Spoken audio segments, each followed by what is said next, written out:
ये कहानी मुझे मेरी बुआ ने सुनाई थी। 6 महीने पहले उसके बेटे की शादी हुई थी और घर पर वो नई बहू अकेली होती है और वो जो रास्ता था वहाँ बीच में ही एक पुराना खेजड़ी का पेड़ भी था और उसकी सास को अपने घर के अंदर से किसी औरत के रोने की आवाज आती। कभी उसकी बहू जोर जोर से हंस रही है तो कभी जोर जोर से रो रही है। उस खेजड़ी के पेड़ में 7 चुड़ैल का वास था।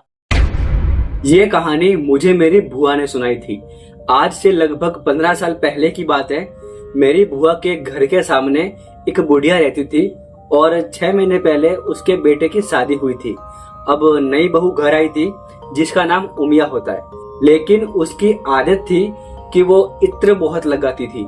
उसकी सास उसे हमेशा मना करती थी कि बेटा ये गांव है, यहाँ शहर जैसा नहीं है, तो इत्र मत लगाया कर और खास कर इत्र लगाकर घर से बाहर तो बिल्कुल मत जाया कर। लेकिन वो उनकी बात नहीं मानती थी। अब उनका बेटा भी घर पर नहीं था, वरना वो भी उनको समझाता। बेसिकली उनका बेटा जो था वो शहर में जॉब करता था और साल में एक बार घर पर आया करता था। एक दिन क्या होता है, उसकी सास किसी काम की वजह से पास के गांव गई होती है और घर पर वो नई बहू अकेली होती है। अब लगभग दोपहर के 1 बजते हैं और घर का काम करते करते उसकी बहू देखती है कि घर पर पीने का पानी बिल्कुल नहीं है, तो वो पानी भरने के लिए घर से बाहर जाती है। बेसिकली उसके घर से थोड़ा दूर पानी का हैंडपंप होता है, तो वो रोजाना वहां पर पानी भरने के लिए जाती है। तो आज भी वो वहां गई होती है, लेकिन वहां जाकर वो देखती है कि वहां भीड़ बहुत है। वो सोचती है कि चलो अभी तो बहुत भीड़ है, मैं घर पर जाती हूँ, थोड़ा काम कर लेती हूँ और बाद में आऊंगी। लेकिन जैसे ही वो घर की तरफ मुड़ती है तब वो देखती है कि कुछ औरतें पानी भरने के लिए आगे की तरफ जा रही है। अब वो उनसे पूछती है, तब वो औरतें उसे बताती है कि हम चौराहे वाले पुराने हैंडपंप पर पानी भरने जा रहे हैं। अब वो सोचती है कि चलो बाद में कौन ही आएगा, मैं भी उनके पीछे पीछे जाती हूँ और वो भी उनको फॉलो करती है। अब वो जो चौराहा होता है जहाँ वो पुराना हैंडपंप होता है वो गांव के बाहर की तरफ होता है और वो जो रास्ता था वहाँ बीच में ही एक पुराना खेजड़ी का पेड़ भी था और उसके आसपास जो है कुछ पुराने कपड़े भी पड़े होते हैं। अब वो नई बहू वहां जा रही है, वो वहां पेड़ को भी देखती है लेकिन इग्नोर करते हुए आगे बढ़ती है। अब जो औरतें पहले आई थी वो पहले पानी भर लेती है और उसके बाद लास्ट में उस नई बहू की बारी आती है। अब वो भी पानी भर लेती है और पानी भरकर वो घर के लिए रवाना होती है। लेकिन जैसे ही वो उस पुराने खेजड़ी के पेड़ के पास पहुंचती है वैसे उसे जोर से ठोकर आती है और वो धड़ाम से नीचे गिर जाती है। उसका मटका फूट जाता है और उसको चोट भी लगती है। वो रोते हुए खड़ी होती है और बड़ी मायूसी के साथ वापस घर पर लौटती है। अब जब वो घर पर लौटती है तब तक उसकी सास भी जो थी वो भी घर पर आ गई होती है। वो अपनी नई बहू को देखकर उसके पास जाती है और पूछती है कि बेटा ये तुझे क्या हुआ। बहू उसे बताती है कि माँ जी मैं पानी भरने के लिए पुराने हैंडपंप जो चौराहे पे है वहां पे मैं गई थी, लेकिन आते वक्त मैं गिर गई और मटका फूट गया। अब ये सुनकर उसकी सास उसे डांटने लगती है, तुझे इतनी दूर जाने के लिए किसने कहा था, फोड़ के आ गई ना मटका, अब जा अंदर काम कर। ये कहते हुए वो उसे अंदर भेज देती है। अब रात का खाना होता है, खाना वाना खा के वो लोग सो जाते हैं। तकरीबन रात के 1:30-2 बजे होंगे। उसकी सास की नींद खुलती है और उसकी सास को अपने घर के अंदर से किसी औरत के रोने की आवाज आती है। ये सुनकर वो उठ जाती है और वो देखती है कि उसकी बहू घर के कोने में बैठकर रो रही है। ये देखकर वो बुढ़िया उसके पास जाती है, लेकिन तभी वो बहू जो थी वो फटाक से खड़े होकर अंदर के रूम में भाग जाती है। ये देखकर सास को अजीब लगता है, लेकिन वो सोचती है कि आज मैंने बहू पर गुस्सा किया था, मैंने उसको डांटा था, तो शायद वो मेरे पे गुस्सा होगी, इसलिए वो मेरे से बात नहीं कर रही है। वो सोचती है कि चलो मैं उससे सुबह बात करूंगी और फिर वो सो जाती है। लेकिन जब वो सुबह उठती है तो उसके होश उड़ जाते हैं। वो देखती है कि उसकी बहू घर पर है ही नहीं। वो घर के आसपास पड़ोस में ढूंढती है, लेकिन उसकी बहू उसे नहीं मिलती। अब उसके समाज के लोग इकट्ठा होते हैं और वो पूरा गांव छान मारते हैं, लेकिन वो बहू नहीं मिलती।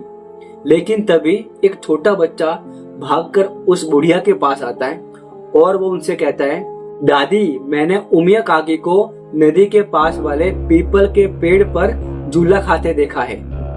अब ये सुनकर वो सब लोग चौंक जाते हैं और वो भागकर नदी के पास वाले पीपल के पेड़ के पास जाते हैं और वहां पर वो देखते हैं कि वाकई में वो नई बहू वहां पर झूला झूल रही है। ये देखकर उसके सास को गुस्सा आता है और वो उसको डांटने लगती है, क्यों रे बहू, तू यहाँ पर झूला झूल रही है और हम तुझे पूरे गांव में ढूंढ रहे हैं, तू यहाँ पर बिना पूछे क्यों आई। ये सुनकर वो बहू अपनी सास के पास आती है और वो अपनी सास को जोर से धक्का दे देती है और वो गुस्से में अपनी सास से कहने लगती है, तू कौन है रे बुढ़िया, क्यों मुझे परेशान कर रही है, चुपचाप मुझे झूला झूलने दे वरना मैं तुझे मार डालूंगी। और वो ये कहने के बाद जोर जोर से हंसने लगती है। ये देखकर वो सब लोग चौंक जाते हैं और समझ जाते हैं कि हो ना हो बहू पर किसी का साया है और जैसे तैसे करके वो बहू को घर पर लेके आते हैं। अब उसे घर पर तो लेके आ गए, लेकिन उसकी सास को समझ नहीं आ रहा होता कि अब उसका करेंगे क्या। लेकिन तभी उनके पास उनके समाज के बड़े बुजुर्ग आते हैं और वो उनसे कहते हैं कि अपने गांव से 10-15 किलोमीटर दूर एक वीर देवता का बड़ा मंदिर है, वहां पर उनका जो पुजारी है उनके ऊपर उन वीर देवता की सवारी आती है, हमें बहू को उनके पास लेके जाना चाहिए। और वो बुढ़िया मान भी जाती है। लेकिन बदकिस्मती से जब वो लोग उस पुजारी के बारे में पता करते हैं तब उनको मालूम पड़ता है कि वो किसी काम की वजह से बाहर गांव गए हुए हैं और कल सुबह ही लौटेंगे। और फिर वो लोग उसके सास को बताते हैं कि हम कल सुबह वहां पर जाएंगे और तब तक हमें बहू को एक कमरे के अंदर बंद करना पड़ेगा, वरना अगर वो वापस भाग गई तो उसे ढूंढना मुश्किल हो जाएगा। इसलिए वो बहू को कमरे के अंदर बंद कर देते हैं और फिर वो अपने अपने घर चले जाते हैं। उस दिन और उस रात को उस बहू को खाना भी नहीं दिया जाता। अब रात होती है, अब बेचारी बहू ने खाना नहीं खाया होता तो सास को भी खाना नहीं भाता और वो भी भूखी ही सो जाती है। अब तकरीबन आधी रात होती है और उसकी सास को उसके बहू के कमरे के अंदर से कभी उसकी बहू जोर जोर से हंस रही है तो कभी उसकी बहू जोर जोर से रो रही है और पूरी रात बस यही चलता रहता है। अब सुबह होती है और वो सभी समाज के बड़े बुजुर्ग उनके घर पर आते हैं और वो उनको गाड़ी में बिठाकर मंदिर के लिए रवाना होते हैं। लेकिन जैसे जैसे वो लोग मंदिर की तरफ बढ़ रहे थे वैसे वैसे गाड़ी में बहुत ज्यादा भार बढ़ रहा था। ऐसा लग रहा था कि मानो गाड़ी में कोई बड़ा सा पत्थर रख दिया हो। अब वो लोग मंदिर तो पहुंच जाते हैं, लेकिन वो बहू जो है वो मंदिर के अंदर आने से मना कर देती है और वो जैसे तैसे करके खींचातानी करके उस बहू को मंदिर के अंदर लेके आती है। और जैसे ही वो मंदिर के अंदर पाँव रखती है वैसे ही वो चीखती हुई नीचे गिर जाती है। और तभी वो जो पुजारी थे उनके ऊपर वीर देवता की सवारी आती है और वो बताते हैं, तेरी बहू कल दोपहर को किसी खेजड़ी के पेड़ के पास से गई थी। उस खेजड़ी के पेड़ में 7 चुड़ैल का वास था और तेरी बहू ने इत्र लगाया था। उस इत्र की खुशबू की वजह से वो चुड़ैल तेरी बहू पर आकर्षित हुई और रास्ते में चलते हुए उसे नीचे गिरा दिया और तब से वो उसके साथ है और अभी वो चुड़ैल मंदिर से बाहर खड़ी तेरी बहू का इंतजार कर रही है। और ये कहते हुए वो पुजारी खड़े होते हैं और गेहूं के 7 दाने कपड़े में लपेटकर उस बहू के हाथ में देते हैं और एक धागा भी बांधते हैं। फिर वो उन लोगों को कल वापस आने का कहते हैं। लेकिन वो लोग जब वापस घर पर आते हैं तब उसकी बहू को वापस कल जैसा होने लगता है। वो बार बार चिल्ला रही है और बार बार बाहर भागने की कोशिश कर रही है। वो लोग जैसे तैसे करके उसे वापस कमरे में बंद कर देते हैं और सब लोग अपने अपने घर चले जाते हैं। अब रात के करीब 2 से 2:30 बजे उसकी सास को अपने बहू के कमरे के अंदर से अलग अलग औरतों के रोने की आवाज आती है। उसकी सास का दिल बैठ जाता है और वो हिम्मत करके खड़ी होती है और रूम के अंदर झांकने की कोशिश करती है। लेकिन जो वो देखती है उसके होश उड़ जाते हैं। वो देखती है उसकी बहू तो आराम से सो रही है, लेकिन उस रूम में उसके अलावा 7 औरतें भी हैं जिन्होंने इतना घूंघट किया हुआ है, लाल कपड़े पहने हुए हैं और साथ में एक लंबा चौड़ा सफेद पगड़ी वाला आदमी भी है जो हाथ में डंडा लिए उन 7 औरतों को मार रहा है और मार खाती हुई वो औरतें चिल्ला रही है कि हमें माफ कर दो, हम कभी भी इस औरत के पीछे नहीं आएंगे, हम यहाँ से चले जाएंगे, हमें माफ कर दो, हमें माफ कर दो। और वो जोर जोर से चिल्लाते हुए रो रही है।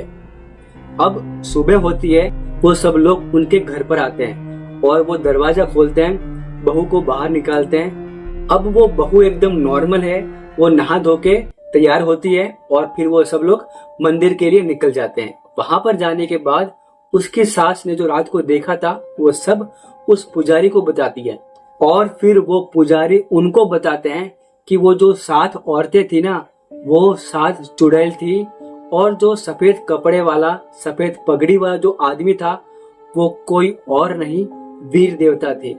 वो उन चुड़ैल को सबक सिखा रहे थे। अब तेरी बहू एकदम ठीक है।